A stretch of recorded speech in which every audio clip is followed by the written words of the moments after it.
2023-এর 7ই October থেকে প্রায় 60,000 মানুষকে প্যালেস্টাইনের বুকে হত্যা করেছে মার্কিন মদতপুষ্ট ইসরায়েল, যার মধ্যে 51% শিশু।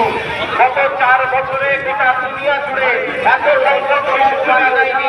গত 4 মাসে প্যালেস্টাইনের বুকে যত শিশুকে মৃত্যুবরণ করতে হয়েছে। এই নারকীয় বৈশাখিক হত্যালীলা, এই জেনোসাইডের বিরুদ্ধে সমগ্র সভাপতি সম্পন্ন মানুষকে আহ্বান করা হচ্ছে, আপনারা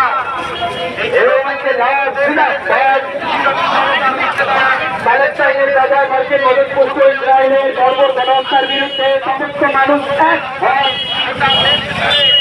প্যালেস্টাইনের জনগণের প্রতিরোধ সংগ্রামে সংগঠিত সমস্ত মানুষ এক হন। গাজায় নারী শিশু সহ গণহত্যার বিরুদ্ধে সমস্ত মানুষ এক হন।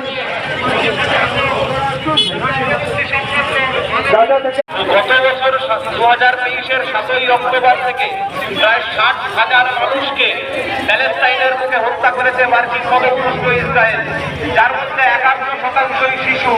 গত 4 বছরে গোটা দুনিয়া জুড়ে এত সংখ্যক শিশু মারা যায়নি। গত 4 মাসে প্যালেস্টাইনের বুকে যত শিশুকে মৃত্যুবরণ করতে হয়েছে। এই নারকীয় বৈশাখিক হত্যালীলা, এই জেনোসাইডের বিরুদ্ধে সমগ্র সভাপতি